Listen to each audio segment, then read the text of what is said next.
With some news on John Wall. What do you have, Brian?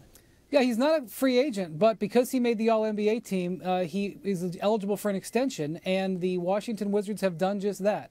They have offered John Wall the Supermax extension, which would add 4 years and about $170 million to his contract. But sources have told me, Zubin, that Wall is going to wait on this. He is not ready to commit himself for the next 6 years. This extension would kick in 2019, carry him into 2023 with the Wizards. So it's essentially the rest of his prime years.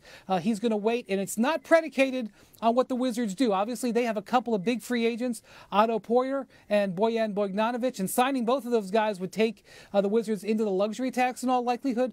John Wall is not planning on basing his decision just on that. He's got a lot more things to think about, and there's a possibility he may not sign this, and he may wait and let it play out. But it would be a 6-year total package of more than $200 million if he added this to his to the contract he's still got on the books. Fascinating. Okay, I understand at this particular moment there's a wait-and-see method throughout the NBA, but just anecdotally, step back for a second. If I'm a Wizards fan watching SportsCenter tonight, and I hear this, I hear that he's not committed. What do you hear when you hear this?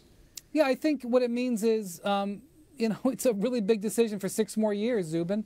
And I think you might see the same thing play out in Oklahoma City with Russell Westbrook. Russell Westbrook has $30 million left on his contract this year. He's got a $30 million option next year. So when the Thunder offer him a 4-year extension in this same zone, there's a chance Westbrook might not sign it either.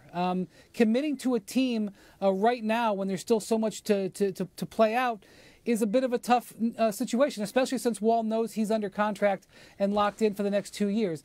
Ultimately, this is a very compelling offer. It's one of the richest contracts in the history of the NBA.